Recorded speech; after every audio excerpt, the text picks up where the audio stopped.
Bismillahirrahmanirrahim. Hai semuanya, kembali lagi di Biomed Official, channel kajian matematika. Oke, pada video kali ini kita akan membahas tentang pencocokan kurva ya. Untuk materi pencocokan kurva kali ini kita akan masuk ke bab regresi linier. Nah, di sini kita akan mengetahui terlebih dahulu motivasi dari regresi ya. Apa itu sebetulnya regresi? Nah, ketika kita punya beberapa data, katakanlah datanya adalah X1, Y1, kemudian X2, Y2, dan seterusnya sampai Xn ke Yn, di sini kita akan mencari suatu fungsi, ya, suatu fungsi yang bisa mewakili, istilahnya ya, yang bisa mewakili data-data ini. Nah, mewakili data-data yang ini ya, sehingga nanti kalau di regresi itu nantinya dia si fungsi yang ini, fungsi yang merupakan fungsi aproksimasi, katakanlah kita ini adalah fungsi aproksimasi, ya, itu dia tidak perlu melalui semua titik. Ya, kalau di regresi sekali lagi si fungsi aproksimasinya itu dia tidak perlu melalui semua data yang ada. Gitu. Sehingga dari sana itu tentu ada error, ya, ada error yang didapat di sini adalah misalkan yang ini ya, error. Nah, ini error itu adalah jarak antara nilai fit atau kurva fittingnya atau kurva aproksimasinya dengan data yang sebenarnya. Di sini adalah errornya kita notasikan sebagai E ya di sini.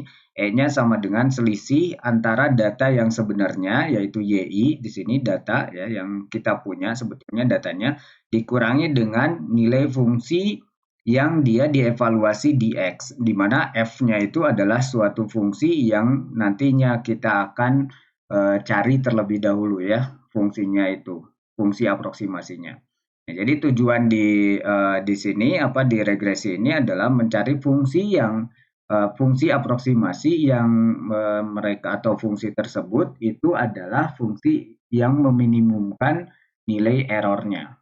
Berapa errornya nantinya ini dicari yang paling kecil sekali gitu ya.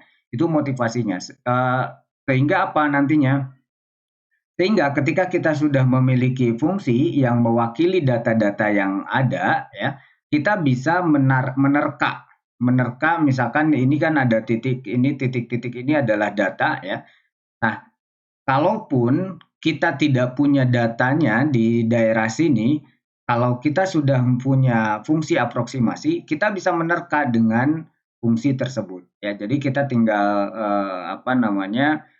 misalkan kita punya katakanlah ini ada tabel ya, misalkan ini adalah tabel tahun misalkan, X-nya adalah tahun, kemudian ini adalah Y-nya adalah jumlah penduduk misalkan. Nah, di sini misalkan sensus penduduk katakanlah dari mulai 1990 misalkan ya, kalau di sini 10 tahun sekali kalau di Indonesia ya. Berarti 1990, kemudian nanti masuk ke tahun 2000, kemudian nanti masuk ke 2010, lalu masuk ke 2020. Nah, misalkan seperti ini ya. Ini Y-nya katakanlah yang ini 5 juta gitu ya. 5 juta, kemudian ini adalah 6 juta gitu ya. Ini contoh aja ya. Kemudian ini ada 6,5 juta katakanlah. Terus di sini berapa ya? 7,8 misalkan.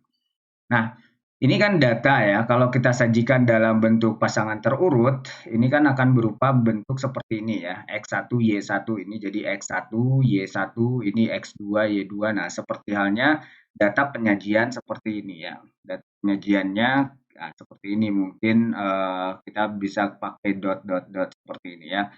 Data-data yang merepresentasikan tabel.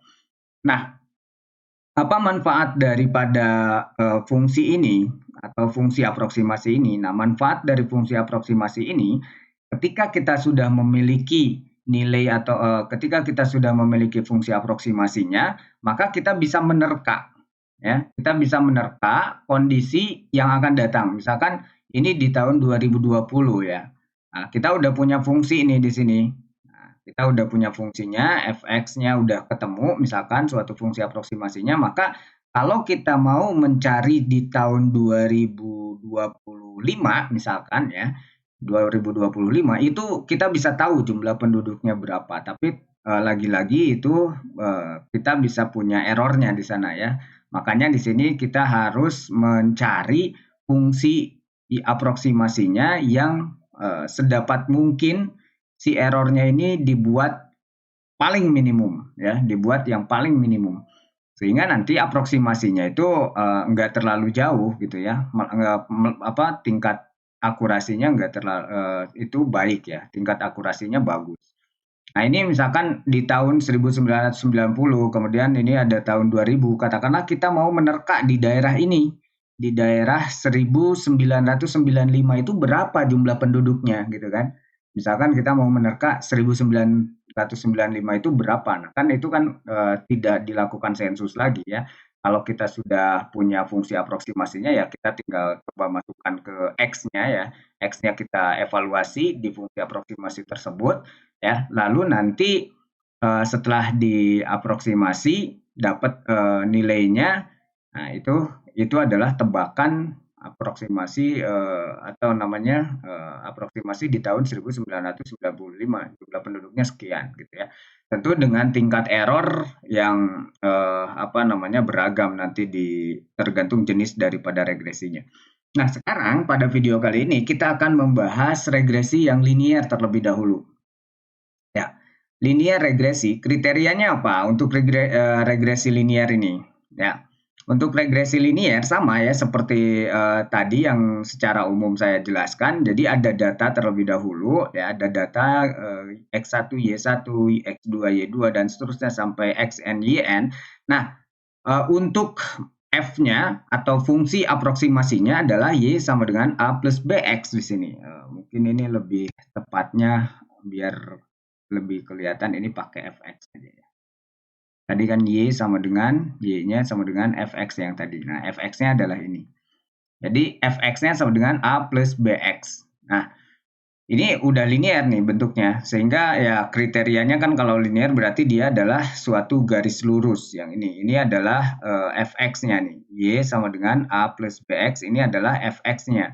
Sehingga nanti si errornya itu sendiri di sini ya, errornya itu adalah y dikurangi dengan fxi di sini. Y dikurangi dengan fxi, di mana fx-nya itu ya, fx-nya itu adalah yang ini a plus bx, berarti nanti ini jadi a plus bxi, negatif ya, karena dikurangi dengan ini ada plus di sini berarti dikurangi dengan min kali plus ya, jadi min di sini. Oke, nah itulah errornya. Lalu apa yang harus dilakukan atau apa yang kriteria penting apa yang harus dimiliki dalam linear regresi sehingga kita bisa memilih fungsi aproksimasi yang sangat-sangat akurat gitu ya. Nah, itu kriterianya adalah fungsi aproksimasi itu harus bisa meminimumkan errornya. Jadi kan kalau kita bisa mempunyai pilihan sebetulnya, ini bisa banyak pilihan. Ini ada garis ini, ada garis yang lain gitu ya. Untuk untuk mendapatkan fungsi aproksimasi gitu ya. Kita bisa punya misalkan ya, ini misalkan ada garis lagi yang ini gitu ya. Ada garis lagi dan banyak kan garis-garis yang ini. Tapi tentunya di sini kriteria yang paling utama itu adalah garis atau fungsi aproksimasi yang dia bisa meminimumkan kondisi errornya ya, atau deviasinya di sini. Ini disebut juga dengan deviasi ya, yang bagian ini tuh. Jadi ini deviasinya itu yang tadi atau errornya itu yang tadi antara data dengan fittingnya ya, atau dengan kurvanya, dengan kurva aproksimasinya. Itu selisih antara data dengan kurva itu ya kita sebut sebagai error. Nah, yang kita jadikan sebagai fungsi aproksimasi itu adalah fungsi yang nilai daripada errornya itu sangat minimum. Oke, itu yang kriteria yang paling penting. Dan itu kita akan jadikan sebagai konstruksi ya, untuk mengkonstruksi bagaimana cara menentukan nilai A dan B-nya kan. Nah, di sini kan ada fungsi aproksimasi ya. ada fungsi aproksimasi fx sama dengan A plus bx. Tapi nilai A dan B-nya apa gitu? Kita belum tahu nilai A dan B-nya. Ya, kemiringannya kan, kalau A-nya berarti intercept-nya, B-nya itu kemiringannya kan. Nah, itu kita belum tahu nih nilai A dan B-nya itu berapa gitu. Nah, untuk mengetahuinya nilai A dan B ini berapa, maka kriteria yang paling penting yang harus kita punya itu adalah ini.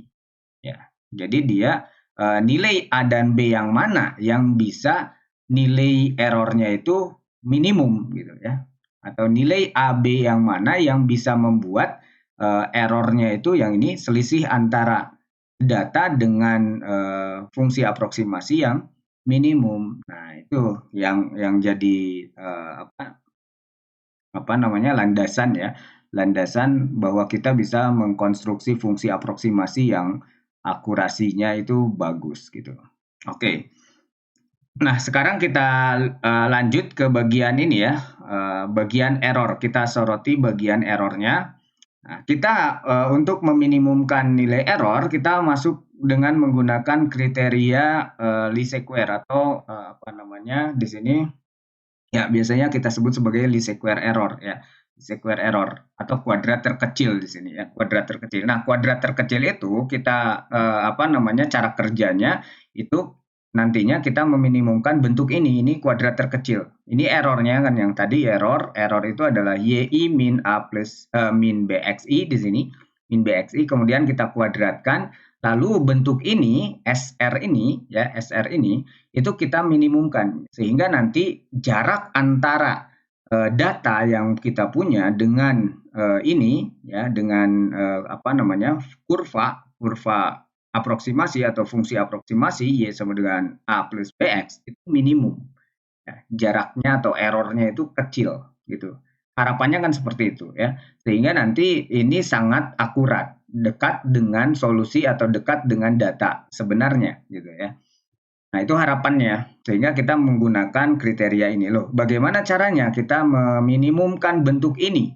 Meminimumkan bentuk SR. Kita notasikan sebagai SR ya. Di sini SR-nya adalah ini, bentuk apa kuadrat daripada error itu.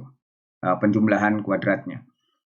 Nah, bagaimana caranya untuk meminimumkan bentuk ini sehingga kita nantinya akan memperoleh suatu model atau suatu persamaan aproksimasi yang unik ya. Karena tadi saya sebutkan itu kan banyak sekali garis-garis yang mungkin di sini ya, yang mungkin dibentuk ya. Tapi untuk mendapatkan yang unik itu seperti apa ya, dengan cara meminimumkan bentuk ini ya, kuadrat terkecil ini. Oke. Nah, bagaimana caranya?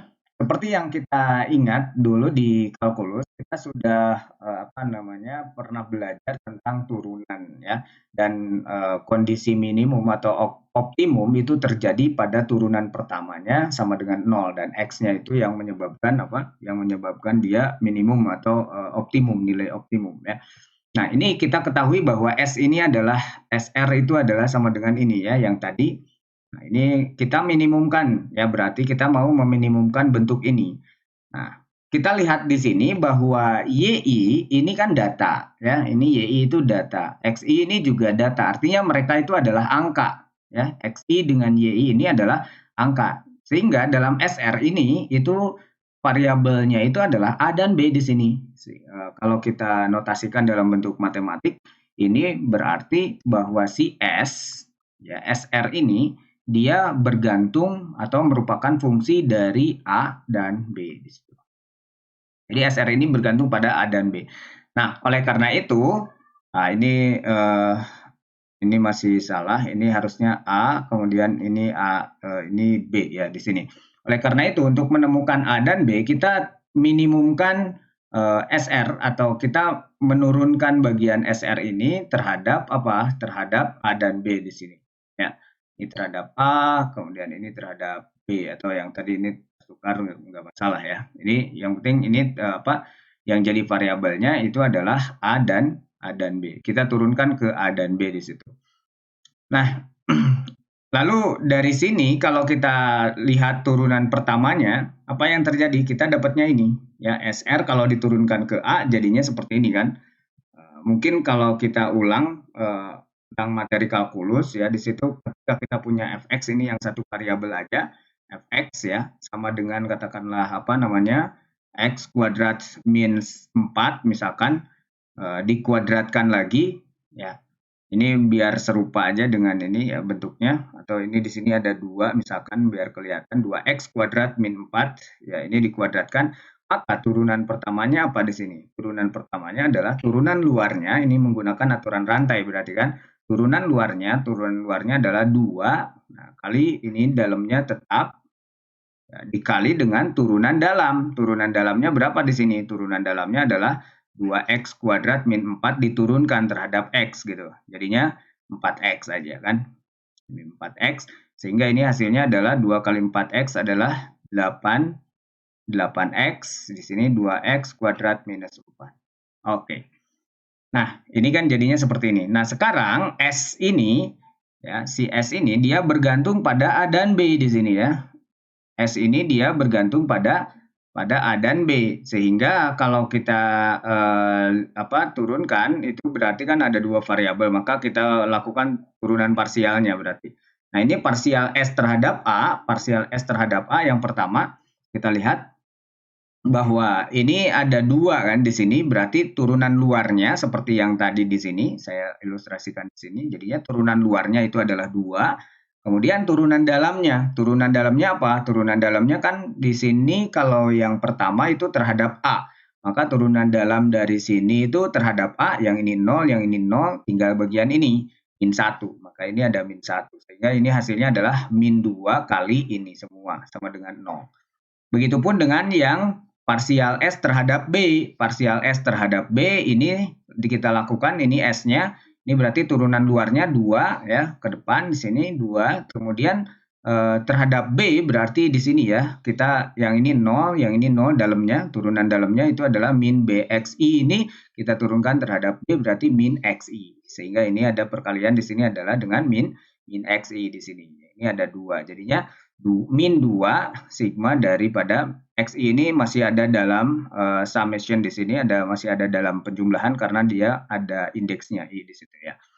Nah, atau dalam hal ini kita bagi 2 misalkan, bagi min 2 misalkan. Ini kalau kita bagi min 2, ini min 2 ya kan, ini sama dengan 0. Berarti kalau dibagi min 2 kita akan mendapatkan ini hasilnya. Ini sigma YI min A min BXI sama dengan 0. Ini sigma XI, yang ini juga indeksnya sama ya, dari I sama dengan 1 sampai N.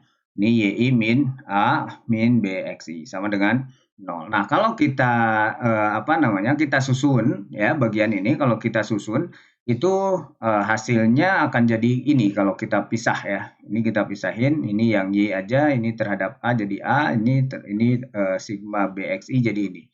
Min sama dengan ini. Nah, kalau kita susun ulang, yang negatif kita pindah ruaskan ke kanan, jadinya positif berarti ya. Jadi yang kanan kalau kita baca dari kanan dulu, jadinya seperti ini. Sigma A ditambah dengan sigma BXI sama dengan sigma YI. Yang kemudian untuk yang persamaan 2-nya, ini adalah sigma AXI ditambah dengan sigma BXI kuadrat sama dengan sigma YI XI di sini ya. Oke. Nah, ini kita udah sampai dalam bentuk ini ya. Nah, kalau kita perhatikan lebih jauh ya, bentuk ini itu kita bisa tulis ini adalah penjumlahan A sebanyak N kali. Berarti itu adalah N kali A kan sebetulnya. Ini N kali A, kemudian ini B kan tidak ada indeks ya, nggak ada indeksnya, ini ada konstanta, kita bisa pindahkan dalam hal ini di sini ya, konstantanya maksudnya tidak termasuk ke dalam summation, jadi ini bisa dikeluarkan B-nya. Kemudian ini A-nya juga bisa keluar, kemudian ini B juga bisa keluar, jadinya bentuknya seperti ini. Nah, kalau kita sajikan ini dalam bentuk matriks terhadap A dan B, ya, matriks untuk variabel A dan B di sini, maka kita akan memperoleh bentuk ini. Perhatikan bahwa ini ada polanya nanti, N, kemudian ini ada sigma XI, ini ada sigma XI, kemudian ini ada sigma XI kuadrat. Ini AB dan ini yang bagian konstantanya adalah sigma YI, sigma XI YI.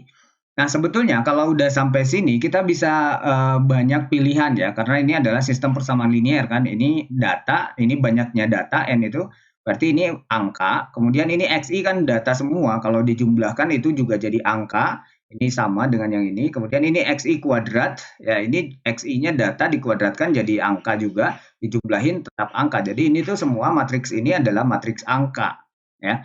Ini matriks angka, kemudian yang maksudnya isinya adalah angka semua di sini ya, nggak ada variabelnya. Terus yang ini juga angka, ini angka. Artinya ini udah jadi SPL sebetulnya. Kalau kita misalkan, katakanlah matriks ini kita sebut sebagai matriks A misalkan, kemudian yang ini kita sebut sebagai B besar, ya. Yang ini adalah matriks A, yang ini matriks B besar. Maka untuk mencari nilai A dan B, ya, untuk mencari nilai A dan B itu kita bisa menggunakan aturan, banyak aturan sebetulnya kalau udah sampai pada SPL ini ya. Kalau analitik kita bisa pakai apa? Kalau analitik kita bisa pakai aturan Cramer misalkan ya. Aturan Cramer itu satu, aturan Cramer, kemudian yang keduanya kita bisa menggunakan OBE misalkan ya, operasi baris elementer, atau secara numerik ya. Secara numerik kita bisa pakai iterasi Jacobi misalkan yang udah dipelajari di materi sebelumnya. Kemudian iterasi Gauss-Seidel, ya itu banyak sekali pilihan di sini. Atau yang mau analitik misalkan pakai inverse ya. Nah, sekarang kalau kita sajikan ini dalam bentuk apa, atau kita gunakan aturan Cramer, maka kita akan memperoleh yang B-nya khususnya ya, B-nya itu kita pakai aturan Cramer. Kalau A ini sebetulnya bisa langsung dapat ya. Dari bentuk ini kan kita bisa tahu nih, dari bentuk yang pertama, ini kita bisa tahu bahwa NA itu sama dengan apa? Ini sama dengan ini sigma Y ya, sigma YI dikurangi dengan B sigma XI gitu ya. Nah, berarti A-nya apa? A-nya itu adalah sigma YI dikurangi dengan sigma XI dibagi dengan N. Oke, artinya apa? Artinya sigma YI dibagi N itu adalah apa? Y bar atau rata-rata dari data Y itu sendiri, kemudian dikurangi dengan B, dan ini sigma XI bagi N itu adalah apa? Itu adalah X bar, data atau rata-rata dari si jumlah data X ini. Jumlah data X kemudian dibagi N kan itu adalah rata-rata si X-nya itu. Oke, ini adalah A nih. Kalau A ini udah dapat nih dari bentuk yang pertama ini. Kalau B, ya B juga bisa dapat juga sih sebetulnya dari yang ini ya. Nah, atau kita ilustrasikan dengan menggunakan apa? Dengan menggunakan aturan ini ya, aturan Cramer. Misalkan aturan Cramer, ini kan masih ada A soalnya di sini ya. Jadi kalau ada A ini kan A bergantung pada B, sementara B bergantung pada A itu belum jadi solusi sebetulnya. Jadi kita pakai di sini aturan Cramer. Katakanlah di sini adalah A tadi, kemudian ini adalah B. Aturan Cramer ini kalau untuk menentukan B berarti kita harus mencari determinan dari A2 ya, dibagi dengan determinan dari A. Oke, nah nantinya akan sampai ke sini. Oke, determinan A2 itu apa sebetulnya?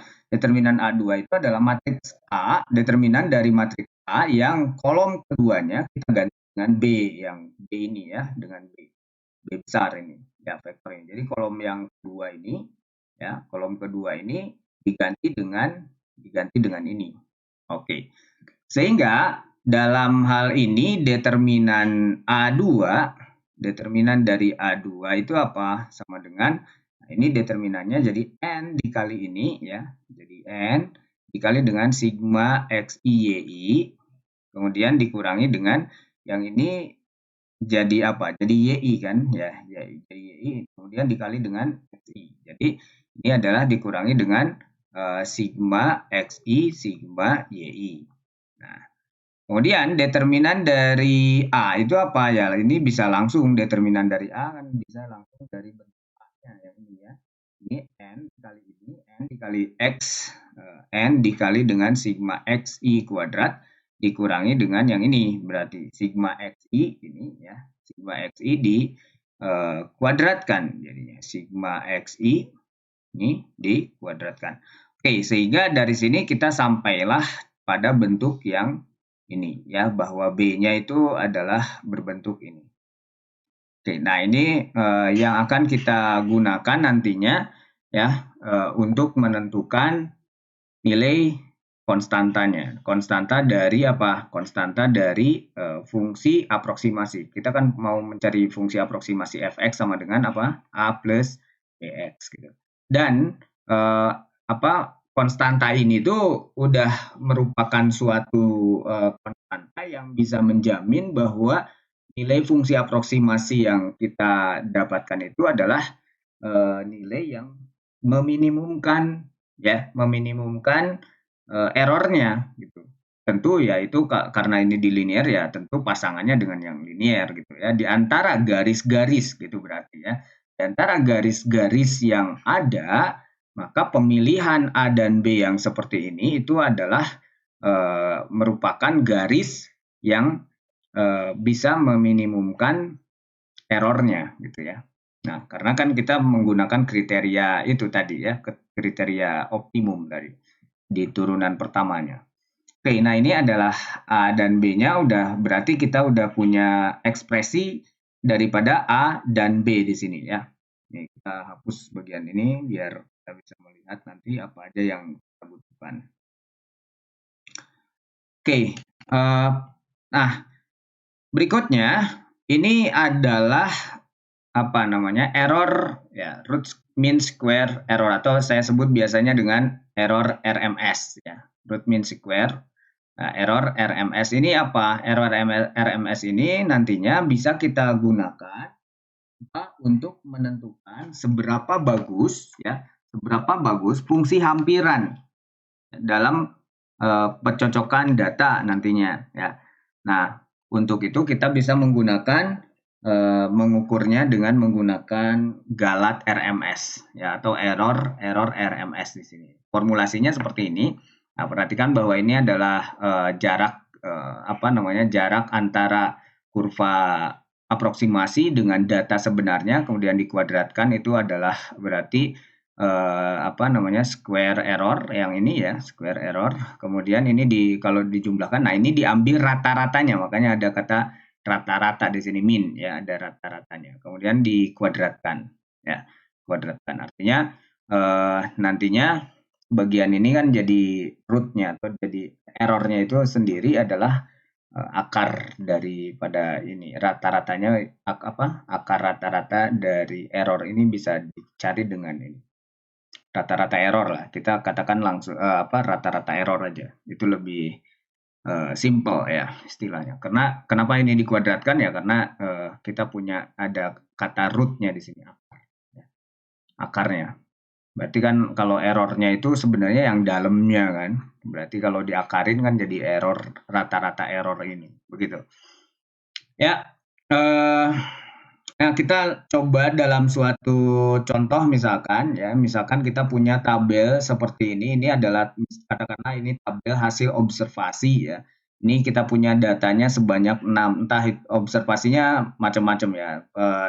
Macam-macam di situ apapun ya. Kalau yang tadi di awal itu tentang jumlah populasi berarti ya kalau di slide pertama itu tadi ilustrasinya. Nah, ini data ada tabel yang merupakan hasil observasi. Tugas kita adalah ada 3 poin di sini. Tugas kita adalah mencari persamaan garis yang bisa mencocokkan data pada yang bagus atau merupakan best fit ya. Pemilihan kurva yang baik gitu ya terhadap datanya itu yang paling baik terhadap tabel ini yang mana gitu ya. Untuk persamaan garis itu. Kemudian yang kedua, kalau kita sudah menemukan persamaan garis aproksimasinya, maka tugas kita itu adalah apa? Menentukan nilai Y ya untuk X-nya yang sama dengan 0,3. Ya, karena di data ini kan nggak ada ya, 0,3 kan nggak ada di sini. Berarti nanti kita akan atau harus mencari bentuk, kalau di sini berarti kita harus mencari bentuk F dari 0,3 itu berapa gitu. Ya, F 0,3 itu berapa ya tentunya kan dari sini A ini kita sudah punya fx-nya ya isinya fx itu adalah A plus bx. Nah A dan B-nya dicari dengan cara yang tadi kemudian ini kita punya B-nya itu adalah F untuk yang nilai B-nya ini atau untuk poin B-nya kita mencari nilai fungsi yang dievaluasi di 0,3 tentu itu bisa karena A dan B-nya sudah ditentukan di bagian A. Kemudian yang ketiga ini kita diminta untuk menentukan root mean square error-nya.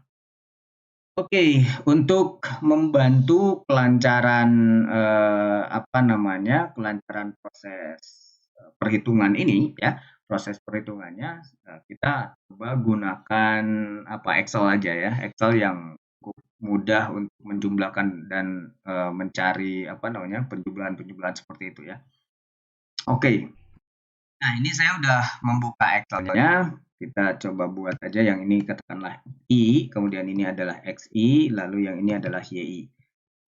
Ini kan 1, 2, 3 tadi ya. Ini sampai berapa tadi? Sampai 6 ya. Kita drag aja, tarik sampai 6. Oke, cuma sampai ini. Lalu XI-nya apa aja? 0,1, 0,4, 0,5 ya. 0,1, kemudian koma di Excel saya nggak pakai titik ya. Jadi di saya pakainya koma biar terdetek sebagai angka.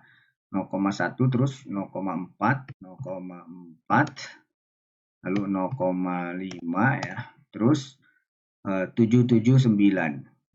0,7, 0,7 lagi 0,9. Oke, ini adalah XI-nya, kemudian YI-nya.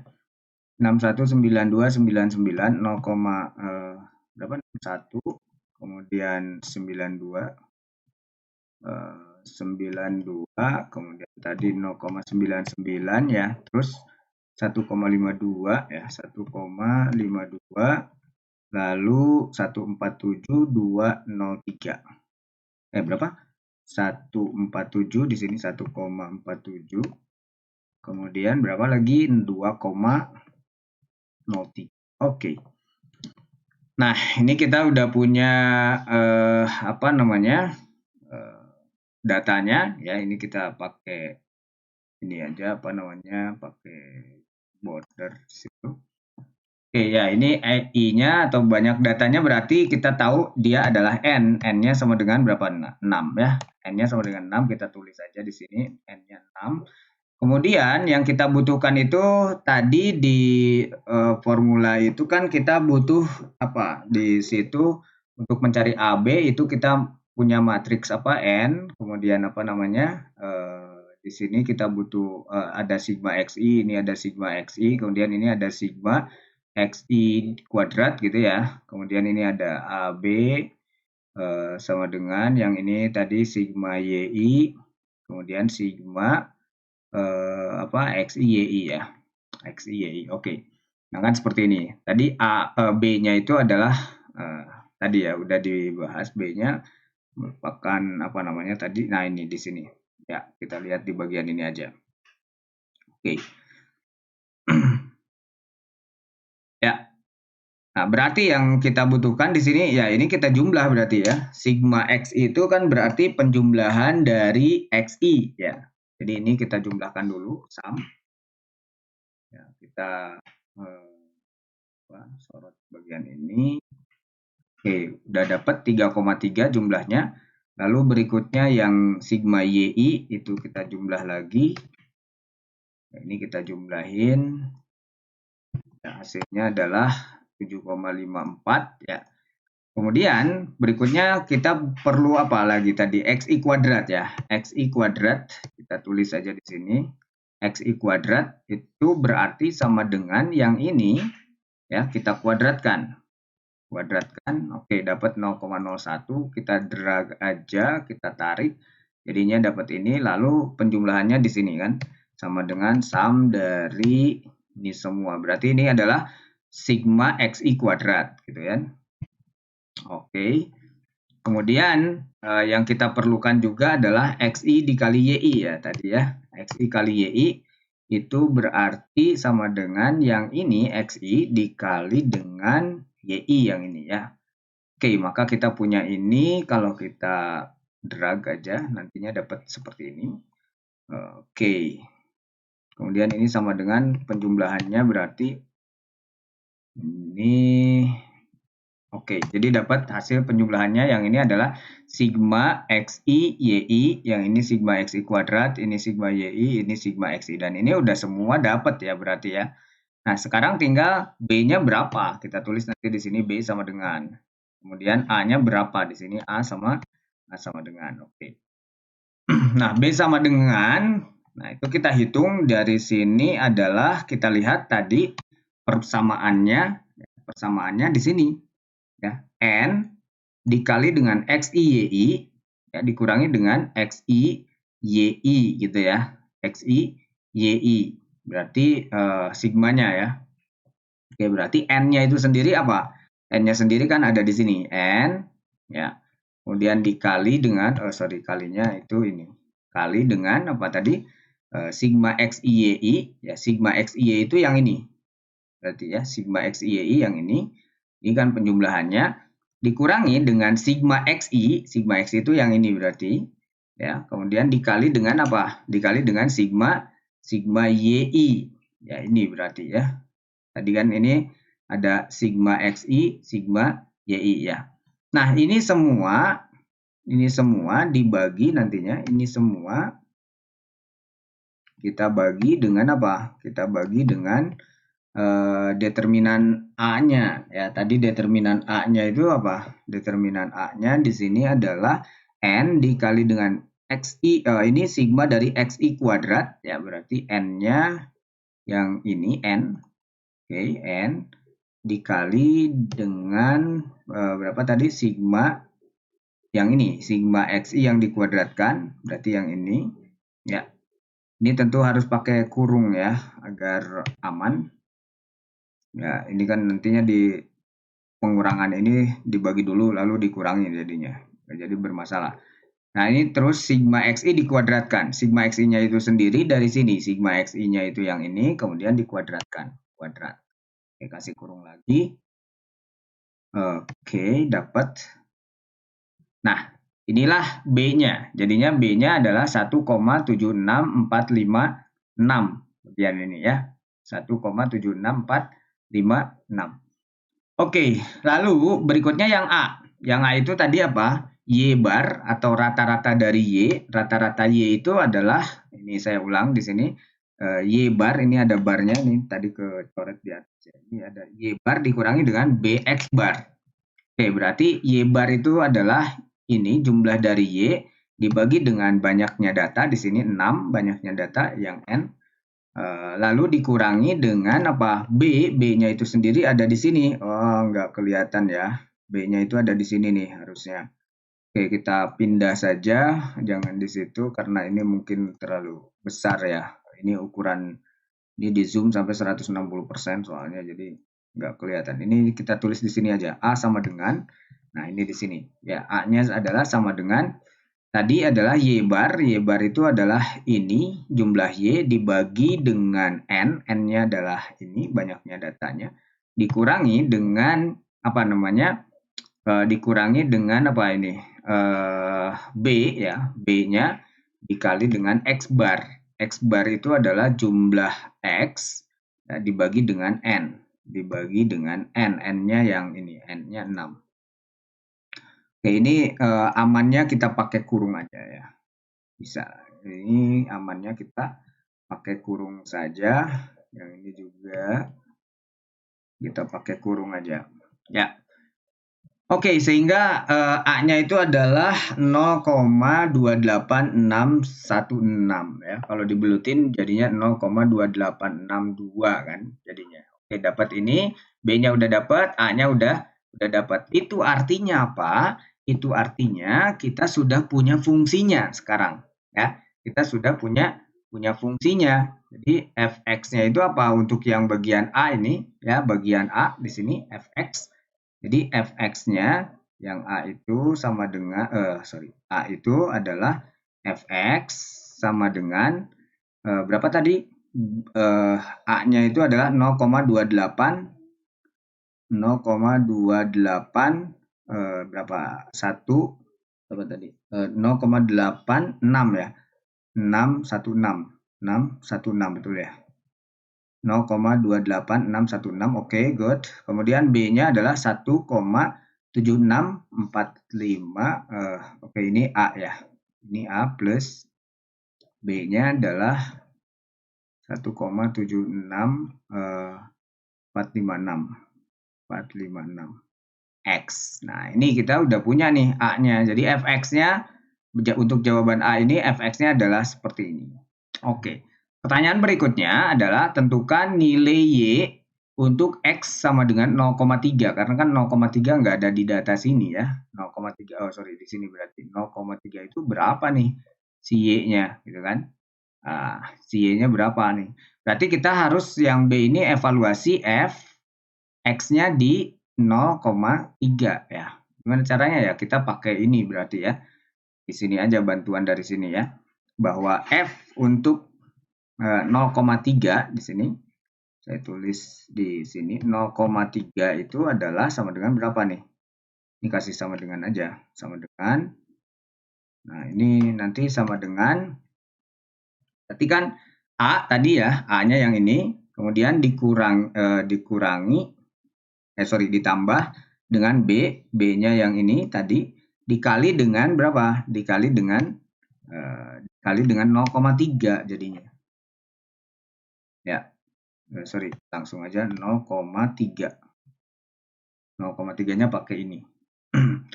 Nah, berarti hasilnya F03 itu adalah 0,81553. Gitu. Jadi di sini kan 0,9 ya, berarti 0,3-nya itu sendiri hasilnya adalah 0,81553.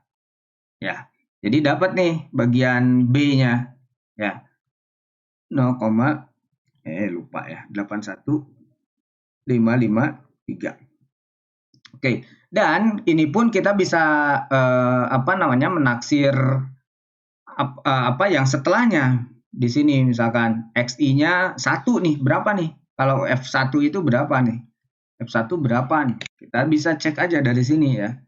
Ini kan 0,3. Nah, jadi di sini kan rumusnya ini dikali dengan 0,3 ya. Kalau kali 1 tinggal ini aja diganti 1 ya. Nah, jadinya ini 2,05072 gitu kan. Oke. 0 jadi berapa di sini? Ini bisa jadi 2,05072 ya. Oke, 72. Nah, ini kan F1-nya. Jadi F1 dapat nih. Nah, sekarang kerjaan yang besar itu yang agak banyak juga ya. Yang agak banyak itu menentukan ini root mean square error-nya. Root mean square error di sini. Coba kita lihat formulasinya kan seperti ini ya. Root mean square error. Berarti ini tuh per data. Artinya kita harus kalau ke Excel di sini ini kita evaluasi fx dulu nih. Fxi-nya berapa nih? Kalau kita evaluasi ini fx-nya. Ini fxi. Jadi kita evaluasi dulu fxi-nya. Fxi-nya itu di sini berarti F-nya, A-nya dan B-nya kan ini udah ditentukan ya. A dan B ini udah ditentukan. Berarti ini sama dengan berapa? Sama dengan tadi itu A. A-nya ini A. Kemudian ditambah dengan B, B-nya yang ini, dikali dengan XI. Ya kan? XI-nya yang ini, XI-nya. Di setiap ini kan, ini baris pertama berarti yang ini. Nah, untuk membuat tetap kan kita pakai dolar ya. Di sini kan kita kunci pakai dolar. Jadi dia tetap B-nya yang itu, A-nya yang ini, terus B-nya juga tetap. Jadi kita pakai dolar. Oke, dapat ini hasilnya ya. Nah, kalau untuk baris kedua dan seterusnya kita tarik saja. Kita tarik. Oke, dapatlah ini hasilnya. Ini kita lihat kan ini yang berubah adalah B-nya aja di sini ya. Kita bisa di formula bar kita bisa lihat B6 terus ini B7 dan seterusnya. Oke, dapat itu untuk fxi-nya. Lalu kita kasih selisihnya di antara fxi dengan itu kan. Fxi kita selisihkan, kita hitung selisihnya antara fxi dengan dikurangi dengan yi kan. Dikurangi dengan yi. Oke, dapatnya apa? Ya, ini kita selisihkan aja. Atau langsung diabsolutin ya. Biar langsung ini ya. Iya, kita langsung absolutkan aja. Ini kita pakai absolutnya. Ini notasi aja kalau yang ini ya. Nanti absolutnya kan pakai ABS itu ya, absolut. Oke, ini notasi. Nah, ini jadinya sama dengan ABS. Nah, ini untuk absolutnya. Berarti fxi-nya yang ini dikurangi dengan yi-nya yang ini. Y-nya yang ini. Nah, tapi ini udah absolut, berarti nggak negatif kan. Walaupun yang fx ini lebih kecil daripada yi. Nanti dia akan tetap positif karena udah diabsolutkan. Oke. Kemudian di drag aja, ditarik aja, jadinya dapat hasilnya seperti ini. Ini udah dimutlakkan. Kemudian setelah mutlak ini kan ada apa lagi? Mutlak kuadrat ya. Nah, di rumusnya kan ada mutlak kuadrat.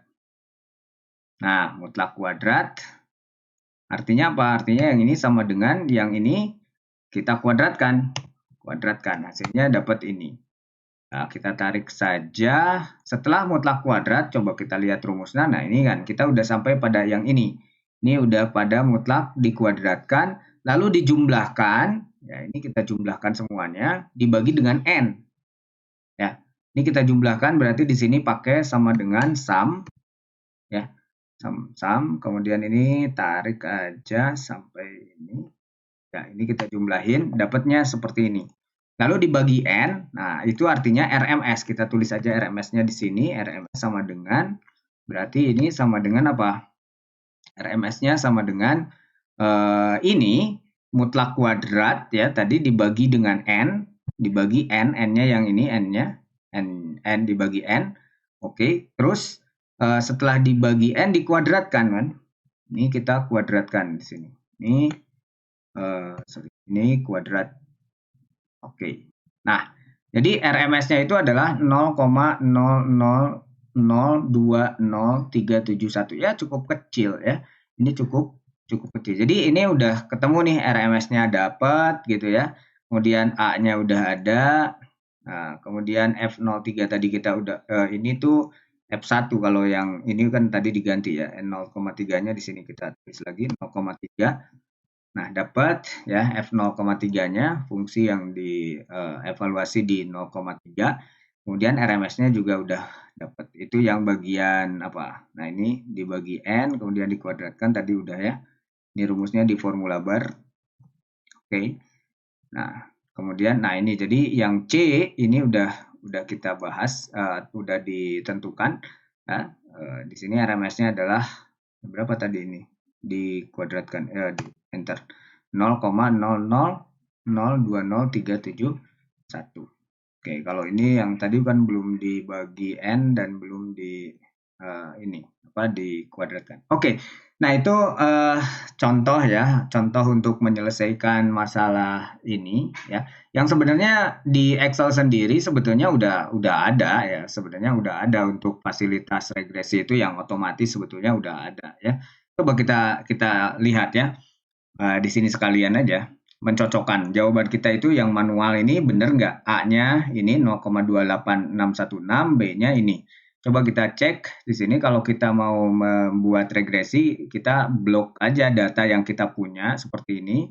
Lalu dari situ kita pilih apa? Insert ya, insert. Nah, di sini ada scatter ya. Kita pilih yang ini yang titik-titik aja. Nah, kalau kita udah memilih yang ini kan data nih. Ini titik-titik ini data. Gimana cara fittingnya? Cara fittingnya ya kita masuk ke add chart element di sini pakai trend line aja. Trend line-nya kan kita di sini juga bisa milih nih, ada linear, eksponen, atau ada linear forecast gitu ya. Ini disertai dengan forecasting ke depannya, peramalan maksudnya. Ini ada linear. Kita kan yang tadi yang ini ya, linear. Oke. Nah, berarti kan ini ya. Loh, gimana cara kita tahu jawaban kita itu cocok atau benar ya, atau sama dengan yang Excel lakukan? Ya, kita bisa klik yang ini biar kita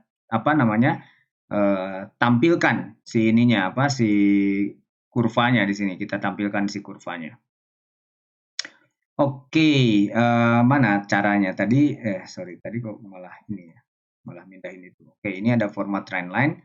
Nah, ini ada linear, ya kita bisa ganti-ganti sebetulnya. Nah, ini ada display equation on chart. Jadi kita bisa checklist ini, lalu nanti kita punya inilah persamaannya ya. Y sama dengan 1,7646 ditambah dengan 0,2862 dan ini tuh A-nya kan 0,2862 itu A di sini. Nah, ini A kita adalah 0,28616. Ya, ini kalau yang di Excel dia udah dibuletin ya. Jadi 2 di sini 62. Kemudian yang ini B-nya itu adalah yang merupakan koefisien X 1,7646. Nah, di sini 1,76456. Oke, berarti ini dibuletin ya. Dibuletin lagi jadi 1,76446. Nah, artinya jawaban kita itu sama dengan yang dilakukan oleh Excel. Tapi yang ini yang praktis pakai Excel-nya. Yang tadi kan kita maunya manual ya, maunya kita pakai manual dan mengaplikasikan rumus yang tadi kita udah turunkan ya formulasinya. Jadi dari sini kita tahu nilai A-nya berapa, nilai B-nya berapa, kemudian nilai apa lagi, nilai RMS-nya juga kita udah hitung ya berapa-berapanya ini udah kita lakukan semuanya. Oke. Terima kasih atas perhatiannya. Sampai ketemu di video berikutnya. Salam matematika.